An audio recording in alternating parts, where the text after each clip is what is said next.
Welcome to the Wander Mode podcast, where we celebrate the fearless spirit of women embracing life's wanderings. Where every story is a spark of inspiration and reminds us that sometimes the most beautiful moments happen when we simply embrace wherever the journey may lead.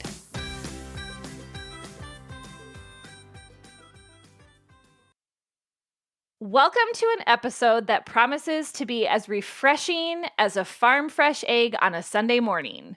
Today, I am honored to have Lucie Amundsen with me, one of two brilliant minds behind Locally Laid Eggs, and the talented author of the book, Locally Laid: How We Built a Plucky, Industry-Changing Egg Farm from Scratch. Lucie's story is a captivating blend of womanhood, entrepreneurship, and the unique experiences that come with managing both a thriving business and a flock of chickens. Welcome to the podcast, Lucie. Oh, what a nice introduction. Thank you. I actually really struggled to know where to start because there is so much that I am curious about, but perhaps tell us first about the inspiration behind starting Locally Laid. Oh, well, that's easy. This was clearly my husband's midlife crises. He was unhappy at work and he ended up getting laid off. And he had read a bunch of Michael Pollan books and became obsessed with this idea of better food and pasture-raised food, and chickens he thought would be the best entree point. So he's unhappy with his job, and you jump in and decide, okay, let's go start a business with chickens. What exactly did that involve? I mean, how did you gain your knowledge? Were you already living on property? How do you find the chickens? Oh, goodness. Well, I outlined this in the book that we are on a date night and I'm thinking, the kids are away with grandma and we're going out for a very rare date night. And, the beer is cold and the chips are warm. And he turns and he's like, I want to talk to you about commercial scale poultry. And it just ruined everything.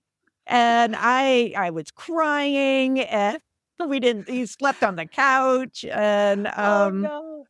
it was such an intense and unprecedented type event. But I eventually, through a lot of circumstances, came around and we took a year that involved renting land and learning a lot about state code and processes and procuring chickens and all these things. And how do you get in stores? It's actually like we gave ourselves a master's degree in agriculture and business, and it was so painful.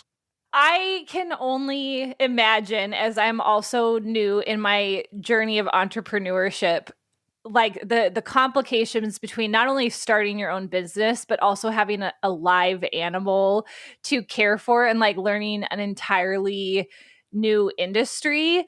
So what are some of the basics behind owning a flock of chickens? I actually do a little course on this in my town about Poultry 101, and it starts with making sure you can do it. We talked a little bit off air about finding out what your county or your town has in store for that. But once you know you can have chickens, it's building a chicken coop and making sure it has good ventilation and roosts for your birds and a run so that they can go outside if you're not going to free range, and understanding watering, and having a good feed, finding your feed supplier in town, making friends. And then you find yourself on all these blogs learning about various poultry maladies that you never knew would be part of your life. Can you give me some examples of what these maladies might be?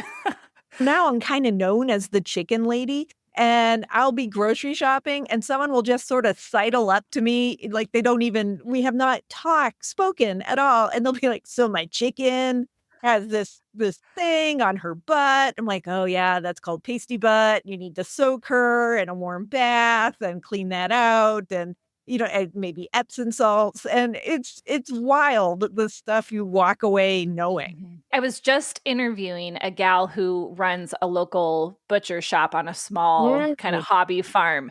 And she was telling me about the ins and outs of animal care. And I think it's often something that we don't think a lot about as consumers is all of the care that goes into caring for the animal to have the product on the grocery shelves. And I would never have even imagined you would have needed to soak a chicken in an Epsom salt bath. Well, she's right. It's not like you can put that deer on like auto bovine and Mhm. then it's going to be ready for you to harvest, right? There's so much work involved, and the chickens do not care that it's Christmas. They do Mhm. not care that it's -40, which occasionally happens. So there is a lot that goes into it. And when I teach my little intro course, I tell people, if you cannot put down an injured bird, you need to find someone who can, because that's part of the Mhm. journey too, is you are stewards and you have to help these birds when they are in pain, and it's beyond the care you can provide. It's being there at all the stages. At all the stages. Yes. And then they think like, oh, well, my person will be you. And so I'm like, I can't be Dr. Death for everybody. Uh-huh. No, I would think that that would take the fun out of the business It would take rather the fun out. quickly. Yes, if that's all you did. So I am personally a buyer of locally laid egg Oh, store. wonderful. Yeah, yeah. And I was looking at your list of where to buy, and it seems like you're in a lot of locations. But I know one of your big things as a company is that when you work with farmers, you're trying to get regionally laid eggs in the hands of the people who are consuming them. Can you tell me a little bit more about how that works? How do you select farms that you work alongside to get eggs in the hands of different people? Are they all coming from your farms or farms up where you are located in Minnesota? Such good questions. So first of all, I would say we stably work with 7 other farms. So there's 8 of us all together. And how someone becomes a locally laid farm is that we sort of lay out that we do pasture-raised, which means birds outside when it's above 32 or humane for them to be out. We rotate pasture, which means moving fence lines. We grind high quality feed, and we ask that you use this recipe and use people in your locality to do that. And then we walk them through, like, this is how you build an egg processing facility, and this is how you get it certified. And because we want to be federally and state regulated.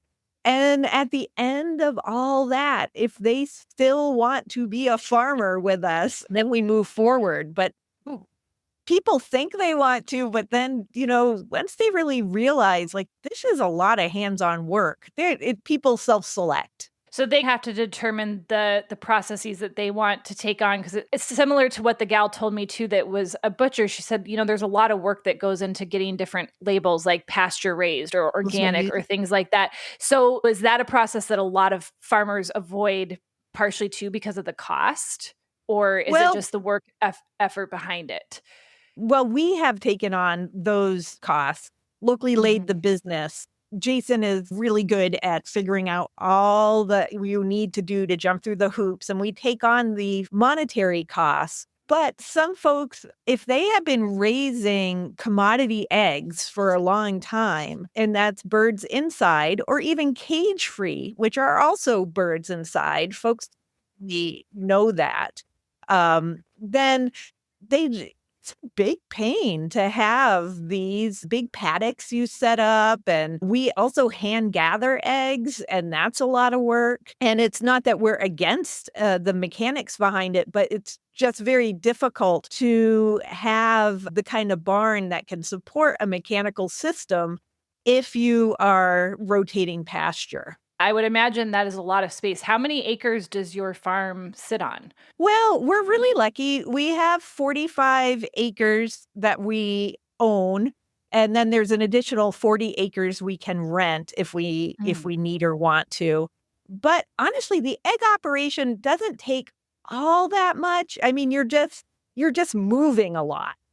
So it's certainly not the whole 40 acres. We also do pick your own berries and whatnot. So we have a lot going on there. But it does take land. And something that's really cool is that a lot of these big hen houses will have a lot of high density nutrients that are contaminating watersheds.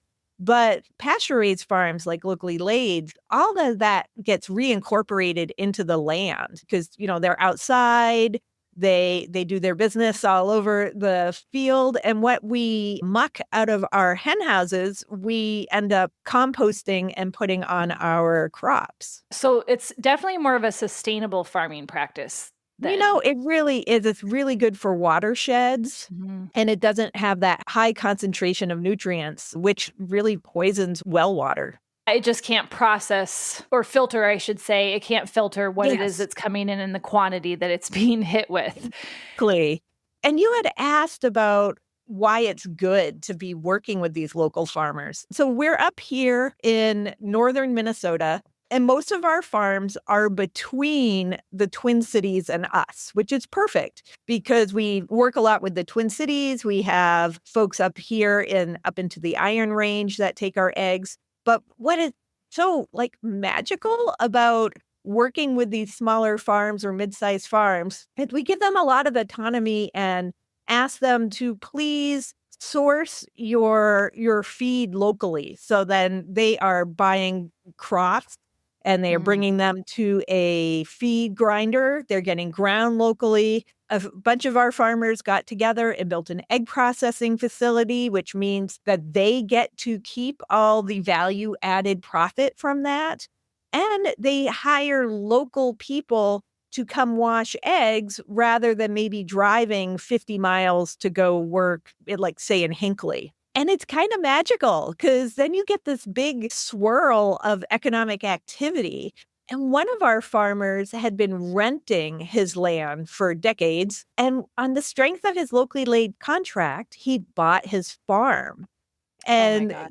yeah, the generational wealth that produced right there. And I was talking to someone from the economics department at the state of Minnesota, and we were talking about Pine County and how we have farmers in Pine County. And he's like, oh, we have been tracking that county working its way out of poverty since 12 years ago. And I'm like, well, that's when we started locally laid. And we know that hundreds of thousands of dollars have been being pumped into those regions and swirled all around. That's amazing. You've literally created a little micro economy around farming and egg production.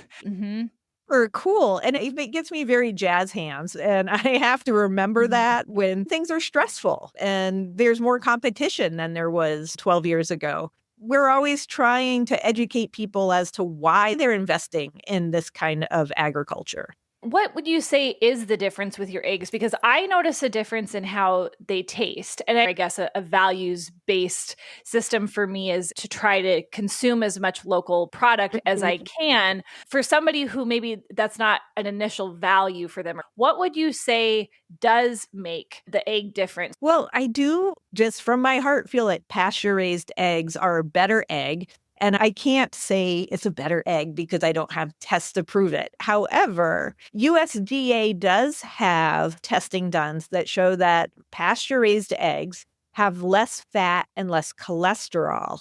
And that makes sense to me because these girls are outside, they're running all day, exercising, and they're eating like a salad buffet. And I think we all do better when we are eating better and working out. And Yes. it has to be similar for chickens too, because they're out there living their best lives, eating, jumping at flies and eating what is seeds and bugs and whatnot. I like to say wrong place, wrong time frogs, because a lot of folks don't realize that chickens are omnivores. I had no idea. Yeah, it's kind of amazing. And they're hunters, and you could just when you see their creepy, wonderful little talon legs, and you see them dart after a frog, or you can go on YouTube and watch chickens eat mice whole. You're like, you No are way. descended from dinosaurs. Yeah, they're pretty amazing. Wow. Wow. So tell me a little bit more about your flock. I know there's a kind of a funny story behind what you name all of your chickens. Do they all have like their own little personalities? Do you know the few to avoid? I don't know. Like how does your relationship flow with them? Well, you step in and usually many come to greet you because, you're the treat lady and you bring offerings and good things happen when I come into the paddock. But you do kind of get a little rush and it makes you feel good, especially when you have children who are in their 20s and they're busy. It's nice to have these girls be super excited to see you. And there are some you do recognize because they might have a different coloration or whatnot. We have found, it took us a long time, but we use a strain of birds called Highland Browns, and they are super mellow and they're an excellent layer. And that's been important because now that we have our ag tourism, it's been really great to just have birds who are like, okay, you can pick me up. Okay, you can walk me around because we have lots of kids who come out. I definitely want to dive into that. So tell me a little bit about how you've turned this venture into more of the agro-tourism industry as well. I think because we also have pick your own berries, that's really its own type of agritourism. You have people on your property all the time, and you're essentially giving farm tours anyway, right? People are here, they're your guests, they ask questions. It's actually pretty delightful. But I had this idea that people enjoy this so much that it would be a really unique bed and breakfast type stay. And Jason, who is very extroverted and lives life so forward leaning, was so not into it. And he's like, people, all the blah, blah, blah. And flash ahead, I had myself just a small, undignified adult tantrum about wanting to do something that I wanted to do for once and not just his dreams. And he really loves it. He's all silly. He's like, oh, I made the guests coffee. They're from Canada. And he like bounds out the door. But we call them Airbnb Box, BAWK.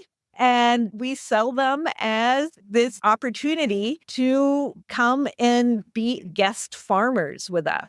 So folks come, we do chores at a set time, usually like 8 a.m., and about 25 minutes. And people, I'd say 98% of people do it. They'll do the morning chores with us. A whole bunch will come back and do egg picking, which is around 11 a.m. There's other stuff happening, like some days we're processing eggs in our vintage egg washer, the Aqua Magic 5. We put the eggs through there and they pack them. I actually have a little 6-pack carton, a guest carton for them to pack eggs to bring home. And it has really taken off more than even I expected it would. I think anymore with Airbnbs specifically, I think people are looking for an overall well-rounded experience when they go somewhere and stay. Like they're looking for a home that has unique structure or something that's right on the water. Or like in your case, because you can offer this unique experience right on property, it becomes part of what they're doing on their vacation, right? Yes. And we Mhm. so we started with like a fancy place. We, being Jason and our farm manager, Brett, built like a house in the trees of what in a grove. And it's fancy and it's kind of a lot of work to turn over, as I'm sure you're well Yeah. aware. Oh, yeah. And then we had this idea. I'm like, well, we could do a really simple structure where it's really glorified camping. People bring their own bedding. And through conversation, we ended up with this idea of having it be 2/3 people coop, 1/3 chicken coop separated by glass. So And cool. and so the birds are on their roosts watching you sleep and super fun. Parents love showing kids like where food comes from. And we have a big egg breakage lossage from kids helping, but we're like, okay, it's worth it. It's worth it. I was picturing, as you were saying that, I have a 3.5-year-old. I was picturing like Wow. I mean, we can't even make it to one spot of the kitchen table with a chocolate milk container, much less a really fragile egg. So Yeah. So we do have some lossage, but boy, they love it and they walk away feeling like it was a good time. And it is hilarious to have people tell you like this was the best family vacation we ever had because, this is our work and, you're doing a lot of smelly type things. And they're like, yeah, our kids were off devices. They have 45 acres to run on. We have a ridiculous farm dog who accompanies people everywhere. And you walk by one of the cabins and we have a hammock and you're like, is the dog laying on that gas? that is so Oh, awesome. What a life. Like, seriously, what a life for those chickens and for the dog. I mean, you can't beat I that. know. It's incredible. We've had guests leave, like they're driving out, they wave, and then 2 seconds later, they come back and open the door and the dog hops out. Oh my gosh, I love that so much. We also have a dog. I'm trying to picture how she would be with chickens though.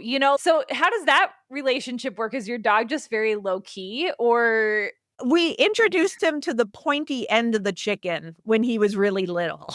And ah, he's like, "Oh, those okay. guys are scary." He does play bow with them. He would like to play with them, but he wears an electric collar and with just a little beep, just the Mhm. sound can remind him to have some manners. So a lot of training. Generally, he is 98% poultry compliant. He has to go through his own certifications. He should. He definitely should. No. And then he likes, he has to greet every berry picker and it's a good job being the farm dog. Lots of exercise just like those chickens. Yes. Yeah, I'm kind of glad spring's coming because we walk a lot. And so everybody gets really in shape. So here's a curiosity question. Speaking of spring coming and winter ending, when we have certain types of winter, like this winter was very dry for Yeah. Minnesota, we did not have a lot of precipitation. Unfortunately, we actually really like the snow. But does that have an impact for the positive or the negative on your farm and what it is that you're producing there, either between the berries or the chickens? Yeah, it really does. Because we were in a drought before, and then it was a very dry winter, as you said. And now because it's also warmer, we're seeing early budding on our bushes. So it is disconcerting. We have a well. I'm hoping like we had that nice last big snowfall that helped replenish it. But there will definitely be watering that will probably happen this summer, which is a drag. You need that pasture to have pasture raised, and fruit just really requires a lot of water. So it's kind of the bane of our existence. And just 10 years ago, we could count on every couple weeks having one or two really great rain days. And rain days are like parties for farmers. We love, it's like go to the movies. But we have rain minutes now. And we have seen the climate change before our eyes. And I know living in a state like Minnesota where there's so much farmland, I think people in our state have more of an awareness of the impact Yes. of that climate change because, like you said, you do see it before your eyes, or at least you're connected probably with somebody who is negatively or positively impacted by the way that it changes. And I know some of the farmers here who grow local crops would also say the hard thing too is that when you have really dry winters and the ground is so dry that then when you have the heavy rains, then it's like, well, now that's too much rain. Like now our fields are flooded. Right. No, that's true. I don't even know what to say about water Mhm. these days, other than it's all farmers talk about when we get together. We collect rainwater off our roof, but you Mm. need the rain to have that be useful.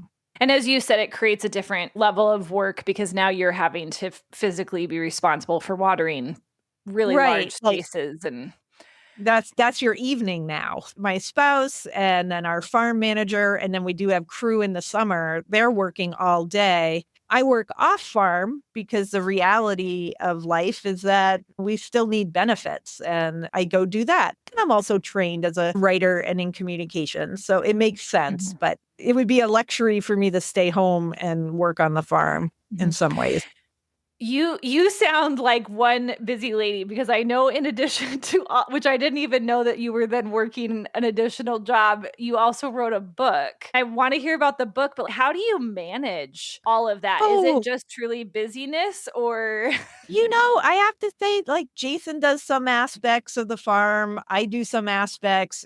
We have gotten really good at slicing things up, and it works really well. It sounds bigger than it is. I don't know. We have way more time than we used to. And I think too, that's part of being an entrepreneur, is finding the systems that work for you. And I think it's that hustle and it's that stress when you're first starting something for the first few years. And then once you develop the systems, then you don't feel like it's so much anymore Not after a quite as while. much. And things are always changing, and you just have to flex. You just sort of get Mhm. used to that level of things changing and not going as expected. And Mhm. you just get older too. In some ways you just chill out more. So tell me a little bit about your book then. Did you talk about some of that, the craziness at the beginning to feeling like you're a little bit more chilled out about the whole process now? Did you talk about that in your book?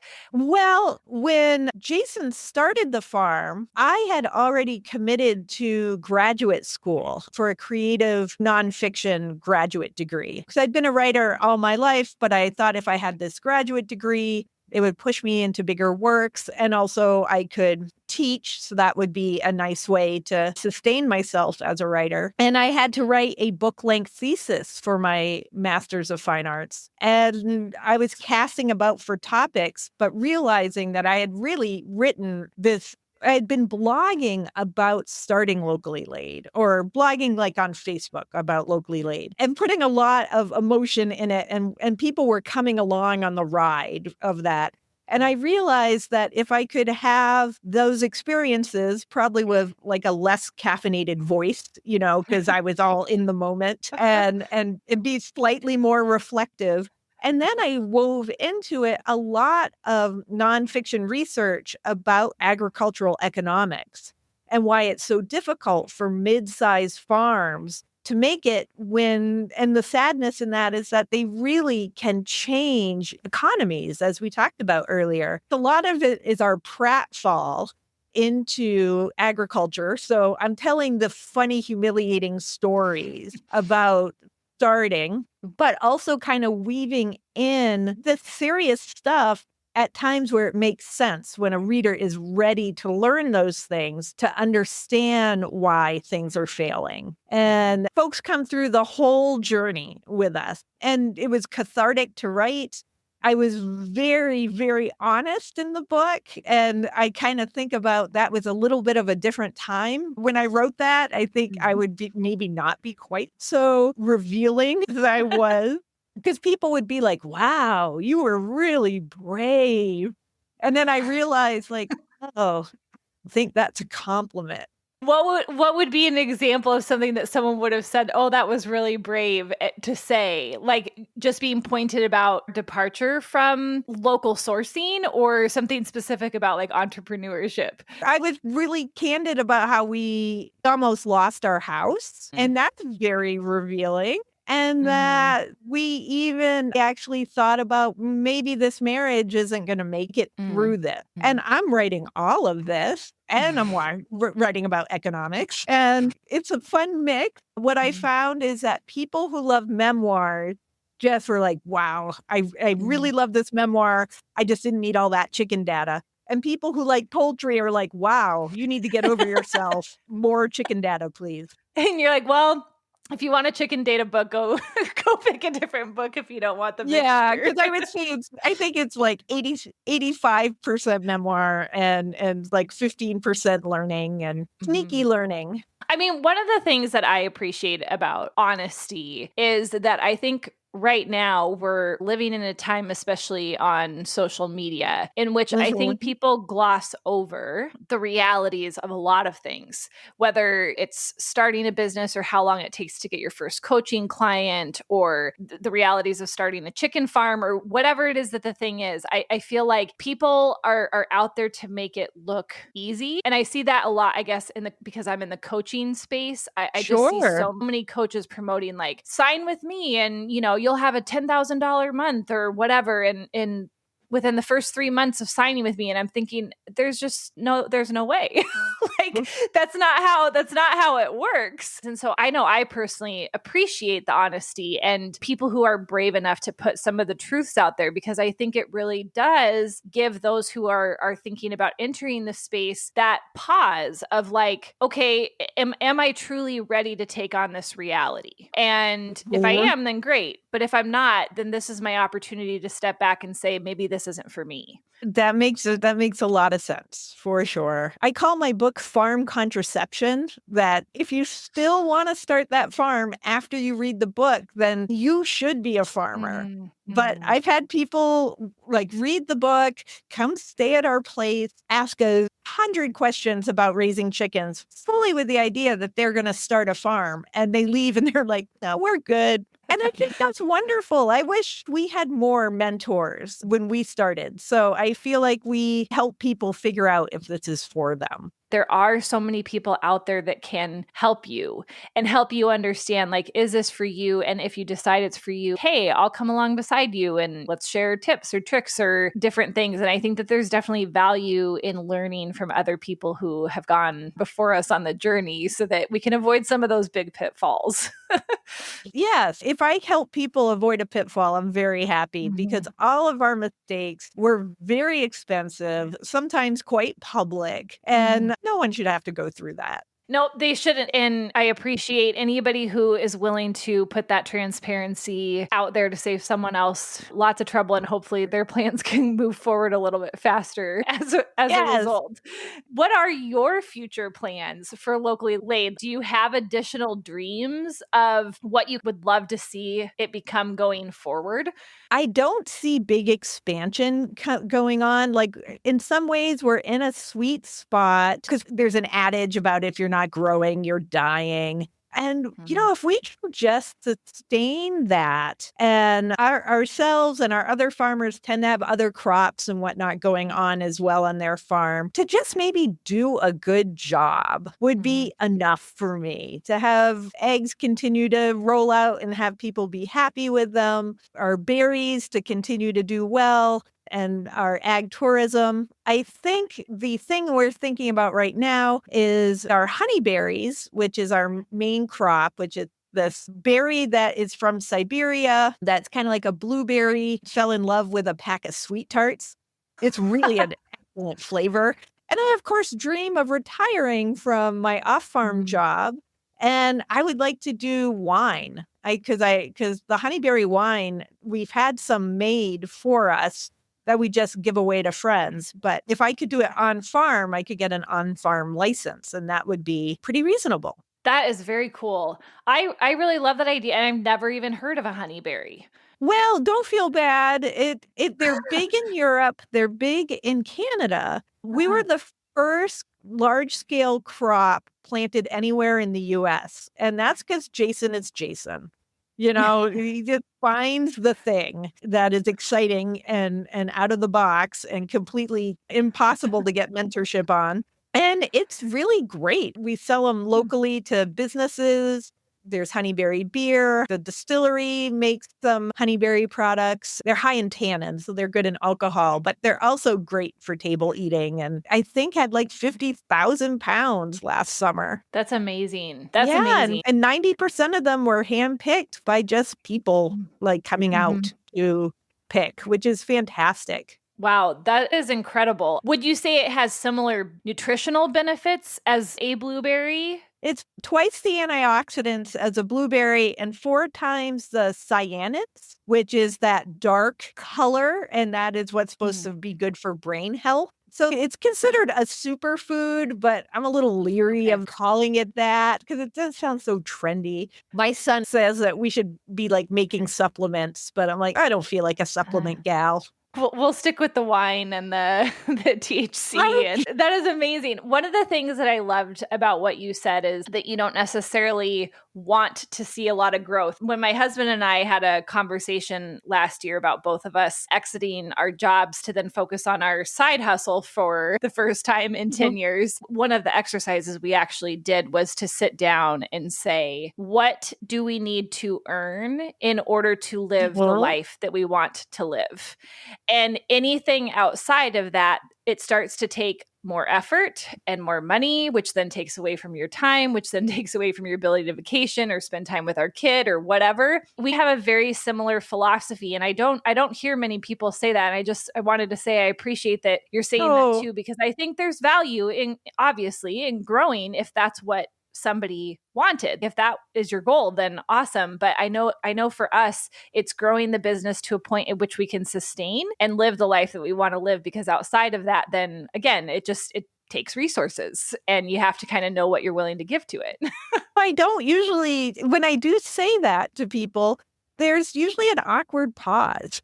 People don't quite know what to do with that. But we've worked very hard and Mm-hmm. we're like, we would like to be able to live some life differently too, like biking. Mm-hmm. And we have a kid who's doing grad school abroad and I want to go see her and things like that. Absolutely. As you should. You should reap the rewards of your efforts. We're in a decent spot. We're always worried about things, but today is good. That's small business ownership, right? Is some Right? days you're on top of the mountain, other days you're in the valley, like this is going to take me another 10 miles to get to the top and I don't know if I can do it. Oh, yeah. I joke with Yeah. my business owner friends that when someone without a business asks how things are going, the answer is always fine. When a friend with a business asks how things are going, you end up talking about receivables and inability to get packaging and state regulation. And it's the reality is it's always so many things happening. Literally could come down to even the hour as to whether or not you're Yes. doing good with the information that you've received from the day. I feel that in so many ways, being very early on in this, I had no idea the roller coaster that was about to hit me with business ownership. Right. And it's one of those things where people tell me that they want to go into business or into farming. And you're like, do you really? Because Yeah. I do know that there have been plenty of times when you just look across the way at friends who both people have regular jobs and weekends, and it's hard not to be envious of that. The consistency and the security that comes with that. Yes. Oh, consistency. The Mhm. check every 2 weeks. Oh my God. Yeah, and benefits, like you said, it's so big. Paying for No big. insurance on your own and all those, it's a lot. Well, I have learned so much from just this one conversation with you. And I definitely want to get your information for everyone to be able to find you. So, where is the best spot for people to go if they wanted to find you? I am the person on the other end of all the socials. But if you go to locallylaid.com, you can read about our Airbnb box. You can see about the book. You can see a little bit more about pasture-raised. And one thing, when the book came out, I donated a lot of books to libraries. So if your listeners wanted to read that locally laid book, it's probably in their library. That's a great idea. I would never have even thought about donating a copy to get into each library. I'm not the person who read it, but Penguin did do an audiobook as well. Good to know. Yeah, I listen to a lot of audiobooks in the car. I'm trying to get better about reading like right before I go to bed, but that lasts me about a hot second and then I'm asleep. I hear that. Yeah, but I have a longer drive with my daughter for daycare. And so I'm glad to know that there's an audiobook of that. Well, thank you so much, Lucie. It was honestly a pleasure. And I will continue to encourage friends, family, those that are listening to look and find the locally laid eggs wherever they can, because genuinely, it's a different kind of egg. It's so Well, thank you so much. And folks should stop by the farm during berry season, which is like July and August. And we'd love to host you. And I hope you come out to the farm. Yes, I would be more than happy to. It's kind of a funny side note on that. My mom and I don't even know why it started, but I call my mom Big Chicken and she calls me Little Chicken. And whenever we're trying to see if like the other person's available via phone call, we'll always text first and we'll say cluck cluck in our message stream. And so I am almost really feeling like I need to book a surprise weekend for my mom and I to come up and stay there and like be in the one with the chickens that like sleep next to us I think through the you glass, do, actually. right? I think that would be fantastic. And that's so sweet. I love that. You and Yeah, your mom. Yes, it's best. kind of this quirky thing. We have a great relationship and I like I said, I don't even remember where it started. But yeah, I'm really feeling like I might need to turn that into like a weekend thing for her and I to go do. Please reach out. You know how to get hold of me.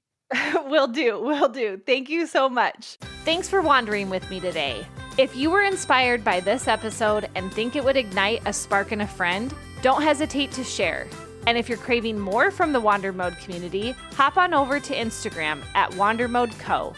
Meet you in the next episode, and until then, wander on.